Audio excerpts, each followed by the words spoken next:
Visitors welcome to our channel. రాష్ట్ర వ్యాప్తంగా ఎంతోమంది ప్రజలు ప్రభుత్వం అందించే సంక్షేమ పథకాలు పొందాలని అనుకుంటారు. బట్ ఆ సంక్షేమ పథకాలు పొందాలి అంటే ఎటువంటి ఎలిజిబిలిటీ ఉండాలి అనేది వాళ్ళకి తెలియకపోవడం వల్ల సంక్షేమ పథకాలు కోల్పోతూ ఉంటారు. రాబోయే రోజుల్లో కొత్త పెన్షన్లు ఇవ్వచ్చు, ఆడబిడ్డ నిధి స్కీమ్ ఇవ్వచ్చు. ఇప్పుడు ప్రస్తుతము తల్లికి వందనం స్కీమ్ లాంచ్ చేశారు. సో అందులో కూడా చాలామంది ఇనెలిజిబుల్ అవ్వడం జరిగింది. ఏ ఏ కారణాల చేత? ముఖ్యంగా మనం 6 స్టెప్ వాల్యుయేషన్ అంటే ఏం చెప్పుకుంటాము? 4 wheeler, income tax, government employee, urban land, rural అయితే 10,000 ఇన్కమ్, అర్బన్ అయితే 12,000 బై ఇన్కమ్, ఇలా రకరకాల 6 స్టెప్ వాలిడేషన్‌లో ఉన్నాయి. బట్ వీళ్ళు మీకు తెలియకపోవటం వల్ల మీరు ఆ సంక్షేమ పథకాలు కోల్పోవడం జరుగుతా ఉంది. నేను ఈ వీడియోలో ఏ టు జెడ్ ఇన్ఫర్మేషన్. ఇప్పుడు ఇటీవల ప్రభుత్వం మనకి ఒక ఎస్ఓపి తీసుకొచ్చిందండి. స్టాండర్డ్ ప్రొసీడింగ్‌కి సంబంధించి. సో అసలు గవర్నమెంట్ ఏం తీసుకొచ్చింది ఇప్పుడు నేను చెప్తాను. నేను క్లియర్‌గా ఎక్స్‌ప్లెయిన్ చేస్తాను. దయచేసి వీడియో లైక్ చేయండి. 10 మందికి ఉపయోగపడుతుంది. మీరు కొత్తగా వస్తే సబ్స్క్రైబ్ చేసుకోండి. ఓకేనండి. ఇక్కడ మనకి మీరు అర్థం చేసుకోవాలి, ప్రభుత్వం రకరకాల సంక్షేమ పథకాలు ప్రవేశపెట్టినప్పుడు మనం ఎలాంటి క్రైటీరియాని తీసుకురావాలి అనేది. సో ఇక్కడ మనకి ఇక్కడ చూడండి ఎస్‌జీ-ఎస్‌డబ్ల్యూ అని కనిపిస్తుంది. ఎస్‌జీ-ఎస్‌డబ్ల్యూ అంటే ఏంటండి? స్వర్ణ గ్రామం, స్వర్ణ వార్డు అనే పేరు మార్చింది. ఇంతకుముందు గ్రామ సచివాలయాలు, వార్డు సచివాలయాలు ఉన్నాయి కదా! వాటి పేరు మార్చింది.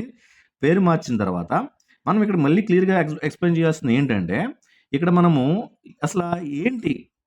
ఏం తీసుకొచ్చింది గవర్నమెంట్? స్టాండింగ్ ప్రొసీజర్ అంటున్నారు కదా! ఆపరేటింగ్ ప్రొసీజర్ ఎస్ఓపి ఏంటంటే, ఇక్కడ మీరు కరెక్ట్‌గా అబ్జర్వ్ చేసినట్లయితే గవర్నమెంట్ ఎంప్లాయీ, ఇన్కమ్ ట్యాక్స్, అదేవిధంగా 4 వీలర్ ఇలా ఒక 3 రకాలు వీటికి తీసుకువచ్చింది.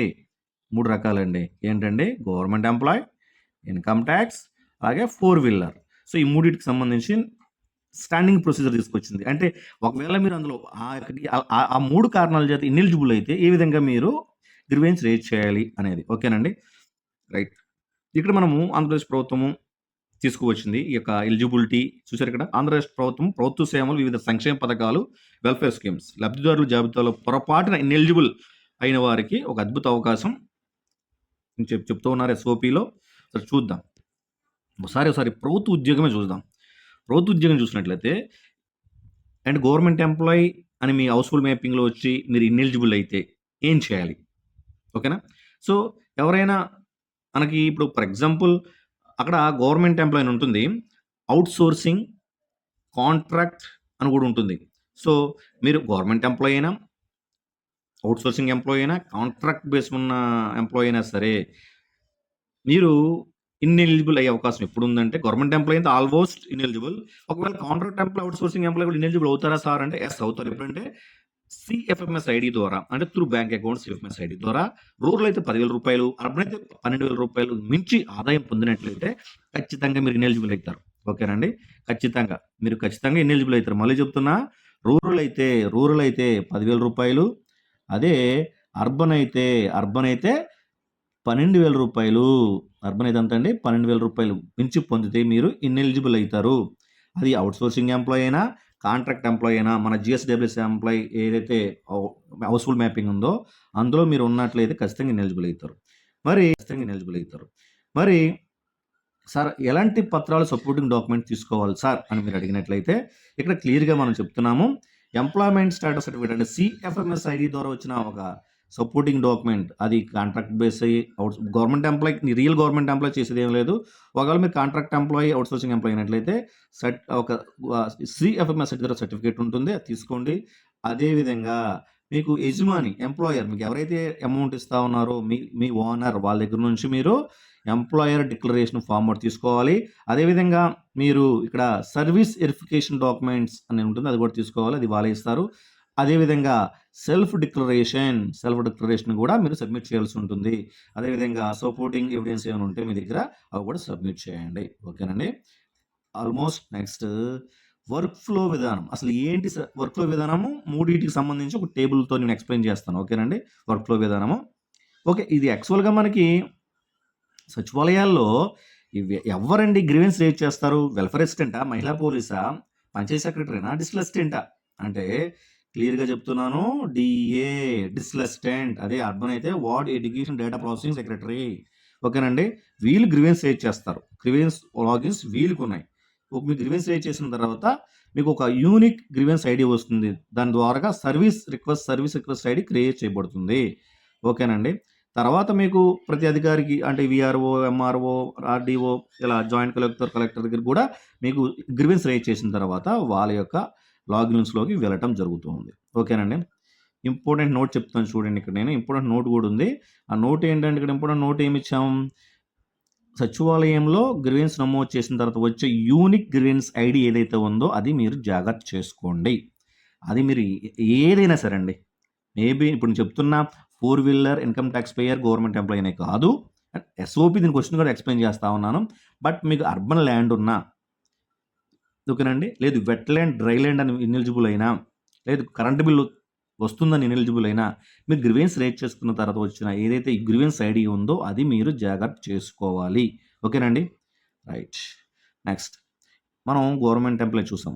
ఇప్పుడు ఇన్‌కమ్ టాక్స్ చూసినట్లయితే మరి ఇన్‌కమ్ టాక్స్‌లో ఏం చూపిస్తున్నారు ఇక్కడ? అంటే చాలా కుటుంబాల్లో ఎప్పుడో ఒకసారి ఐటీ రిటర్న్ చేస్తూ ఉంటారు. మీకు తెలిసిందే. ఎప్పుడో ఒక లోన్ కోసమో, ఒక ఆటో కొనుక్కున్నప్పుడు చేస్తారు. సో, దానికి పాన్ కార్డ్ లింక్ చేస్తారు తప్పకుండా. అప్పుడు ఇన్‌కమ్ టాక్స్ పే చేస్తే లోన్ గ్రాంట్ అవుతుంది కాబట్టి ఇన్‌కమ్ టాక్స్ చేస్తూ ఉంటారు. ఇలా చాలామంది సంక్షేమ పథకాలు కోల్పోతున్నారు. సంక్షేమ పథకాలు కోల్పోవడం జరుగుతుంది. సో, కానీ మనం ఇప్పుడు దీనికి ఏం చేస్తే చాలామంది అడుగుతున్నారు ఇన్‌కమ్ టాక్స్ ఎప్పుడు నేను ఆటో కొనుక్కున్నానన్నా అప్పుడు ఫైల్ చేశాను. బట్ ఇప్పుడు నేను ఇప్పుడు ఫైల్ చేయట్లేదు. సో, నాకు ఏం చేయాలన్నా అని అడుగుతా ఉన్నారు. ఒకసారి కావాల్సిన డాక్యుమెంట్స్ చూసినట్లయితే మనము కావాల్సిన డాక్యుమెంట్లు చూద్దామా? చార్ట్ అకౌంటెంట్ సర్టిఫికేటు ఓకేనండి. సెల్ఫ్ డిక్లరేషన్ మీరు వైట్ పేపర్ తీసుకుంటారు. మీరే రాస్తారు. అదేవిధంగా ఇంకా ఆదాయ పన్నుకు సంబంధించిన మీ దగ్గర ఉన్న ఏమైనా డాక్యుమెంట్స్ ఉంటే డాక్యుమెంట్స్ ఓకేనా? రిలేటెడ్ డాక్యుమెంట్స్ తీసుకుంటారు. ఓకేనా? ఇవి తీసుకొని ఎక్కడికెళ్తారు మీరు? చెప్పండి. డిస్క్లాస్ట్ దగ్గరికి వెళ్తారు. గ్రామ వార్డు సచివాలయం డిస్క్లాస్ట్ దగ్గరికి వెళ్తారు. వెళ్ళి అక్కడ మీరు వెరిఫికేషన్ చేయించుకున్న తర్వాత ఫీల్డ్ వెరిఫికేషన్ రూరల్, అర్బన్ అని చూసి ఇక్కడ రూరల్, అర్బన్ అధికారుల చేత రూరల్ అయితే రూరల్ అధికారులు, అర్బన్ అయితే అర్బన్ అధికారులు చేస్తారనమాట. ఇది ఫీల్డ్ వెరిఫికేషన్‌లో జరుగుతా ఉంది. సో, తర్వాత జాయింట్ కలెక్టర్ లాగిన్ వాళ్ళకి వెళ్తుంది. అలాగా joint collector decision, final decision. ఈ ఇన్‌కమ్ టాక్స్ సంబంధించి ఇన్‌కమ్ టాక్స్ పోతుంది ఆటోమేటిక్‌గా. సో, ఎవరైతే ఇన్‌కమ్ లోన్ కోసమో, ఇంటి కట్టుకోవడానికో, ఆటో కొనుక్కోవడానికో లోన్ తీసుకుంటే ఇన్‌కమ్ టాక్స్ పే చేసి ఉంటాం. ఎప్పుడో ఒక్కసారి చేస్తే అది మీ సంక్షేమ పథకాలు కూడా అవకాశం ఉంది కాబట్టి మీరు వెంటనే ఎవరైనా ఇలా ఉంటే ఎన్‌బీఎం నవశకం బెనిఫిషరీ మేనేజ్మెంట్‌లో చెక్ చేయండి. ఒకవేళ ఉంటే ఇది అలా గ్రీవెన్స్ రైజ్ చేసుకోండి. మీకు రాబోయే రోజుల్లో పెన్షన్స్‌కి గాని, వేరే ఇతర స్కీములకు గాని ఇబ్బంది ఉండదు. ఇప్పుడు మనం 4 వీలర్ చూద్దాం. ఈ 4 వీలర్‌కి చాలా ఇబ్బందండి. రేపొద్దున వాహనమిత్ర అని వస్తా ఉన్నారు. వాహనమిత్ర సేవలో మనకి 15,000 ఇస్తాం. అప్పుడు కూడా అన్న మేము ఆటో అమ్మేసాం. ఇంకా అది మా పేరున చూపిస్తుంది. ఇలా రకరకాల కారణాలు ఉంది. లేదు కొంతమందికి అసలు ఆ కారు మాది కాదండి. దానివల్ల మాకు తల్లికి వందనం స్కీమ్ పోయింది. ఓ పెన్షన్ పోతుందని అంటా ఉంటారు. దాని గురించి మీరు చెప్తున్నాను చూడండి. సొంత 4 చక్రాల వాహనం ఉంటే అంటే మీరు యెల్లో ప్లేట్ కాకుండా వైట్ ప్లేట్ అయితే ఖచ్చితంగా మీకు ఇనెలిజిబుల్ అయిపోతారు. యెల్లో ప్లేట్ ఉండొచ్చు. కారు ఉండకూడదా అంటే ఎందుకు ఉండకూడదు? ఉండొచ్చు. ఉండొచ్చు. ఎందుకు ఉండకూడదండి? కారు ఉండొచ్చు. ఉండొచ్చు. ఇబ్బంది ఏం లేదు. కానీ ఏం ఉండాలండి? వైట్ ప్లేట్ ఉండాలి. వైట్ ప్లేట్ ఉండాలి. మీకు యెల్లో ప్లేట్ ఉండకూడదు. యెల్లో ప్లేట్ ఉండకూడదు. యెల్లో ప్లేట్ ఉండకూడదు. ఒకవేళ ఉంటే దాన్ని వైట్ ప్లేట్ కన్వర్ట్ చేసుకోండి. లేదంటే వేరే వాళ్ళకి అమ్మేసేయండి. ఓకేనండి. సో, చూడండి ఇక్కడ పాత చూడండి సొంతంగా 4 చక్రాల వాహనం ఉంటే ఏపీలో అన్ని రకాల సంక్షేమ పథకాలకి అనర్హులు పరిగణించబడతారు. సొంతంగా ఉంటే అంటే అదర్ దాన్ యెల్లో ప్లేట్. కానీ పాత వాహనం అమ్మినా రిజిస్ట్రేషన్ క్యాన్సిల్ చూడండి ఇక్కడ రిజిస్ట్రేషన్ క్యాన్సిల్ అయినా లేదా మీ పేరు మీద లేకపోయినా డేటాబేస్‌లో పాత రికార్డులు బట్టి మీకు అనర్హులు అయిపోవచ్చు. బట్ ఇప్పుడు ఏం చేయాలి? సింపుల్‌గా చెప్తున్నాను చూడండి. ఇప్పుడు మీరు ఏం చేయాలి అంటే అవసరమైన డాక్యుమెంట్స్ ఏంటో చూసినట్లయితే మనం ఇక్కడ వాహనం అమ్మకం లేదా బదిలీ పత్రాలు చూపించండి. అలాగే రిజిస్ట్రేషన్ అంటే మీ పేరున లేదు. అది వేరే వాళ్ళ పేరున ట్రాన్స్‌ఫర్ అయిపోయినట్టు. సదరు వాహనం నాది కాదని నిరూపించే పత్రాలు ఇవన్నీ కూడా తీసుకొని మీరేం చేయాలి? గ్రీవెన్స్ రైజ్ చేసుకోవచ్చు. ఈ గ్రీవెన్స్ కూడా మరి రూరల్‌లో డిస్ట్రిక్ట్ అసిస్టెంట్, అర్బన్‌లో ఎడ్యుకేషన్ డేటా ప్రాసెసింగ్ సెక్రటరీనే అది అప్లై చేస్తారు. ఓకేనా? బట్ మీరు ఏం చేయాల్సింది? మీరు మీ ఆర్‌టీఓ ఆఫీస్‌లో ట్రాన్స్‌పోర్ట్ డిపార్ట్‌మెంట్‌లో అది మీ యొక్క ఆధార్ నుంచి డీసీడింగ్ అయిపోవాలి. అంటే మీ నుంచి ట్రాన్స్‌ఫర్ అయిపోవాలి. మీ పేరున ఉండకూడదు. పేరున చేసుకున్న ఆటోమేటిక్‌గా అది 6 స్టెప్ వాల్యుయేషన్ ఆటోమేటిక్‌గా అది ఎలిజిబుల్‌లోకి వచ్చేస్తుంది. బట్ ఇంకా రాలేదనుకోండి డాక్యుమెంట్స్ సమర్పిస్తారు సచివాలయంలో. గ్రీవెన్స్ రైజ్ చేసుకుంటారు.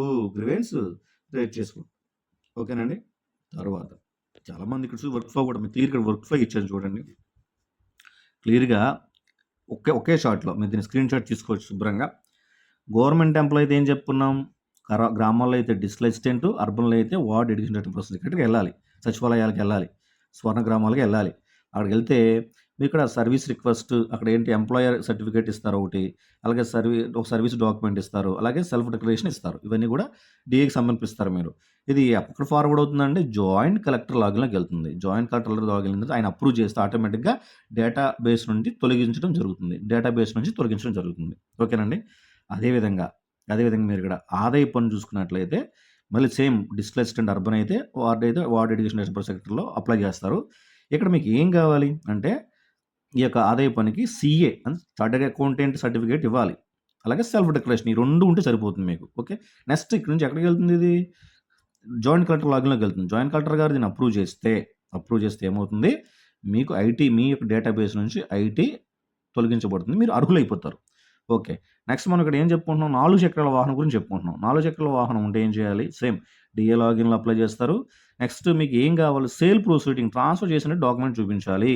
ఆర్‌సీ క్యాష్ అండ్ డాక్యుమెంట్ చూపించాలి. చూపిస్తే మీరు డీఏ లాగిన్‌లో గ్రీవెన్స్ రైజ్ చేసుకోవచ్చు.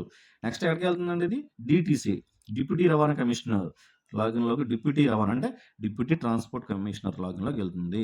వెళ్ళిన తర్వాత వాహనం ఆటోమేటిక్‌గా అక్కడ అప్రూవ్ అయితే వాహనం ఐడీ మీ యొక్క డేటాబేస్ హౌస్‌హోల్డ్ మ్యాపింగ్ తొలగించబడి మీరు ఎలిజిబుల్ అవుతారు. ఈ విధంగా ఈ 3 రకాలు కూడా ఎస్ఓపి వచ్చింది. అందుకే మీకు నీట్‌గా ఎక్స్‌ప్లెయిన్ చేస్తా ఉన్నాను. దయచేసి వీడియో లైక్ చేయండి. ఖచ్చితంగా 10 మందికి ఉపయోగపడుతుంది. ఇంకా మనకు కామన్‌గా కొన్ని డౌట్స్ ఉంటాయి. ఎక్స్‌ప్లెయిన్ చేస్తా ఉన్నా. ఇక్కడ కామన్ డౌట్స్ ఏమున్నాయి? అంటే గ్రీవెన్స్ నమోదు చేయడానికి ఎక్కడికి వెళ్ళాలి? చెప్పాను. గ్రామంలో అయితే డిస్ట్రిక్ట్ అసిస్టెంట్, అర్బన్‌లో అయితే వార్డ్ ఎడ్యుకేషన్ డెవలప్మెంట్ సెక్రటరీ దగ్గరికి వెళ్ళాలి. ఓకేనండి. నెక్స్ట్ 4 వీలర్ ట్యాగ్ తొలగింపుకు తుది అధికారి ఎవరు? మనం చెప్పుకున్నాం.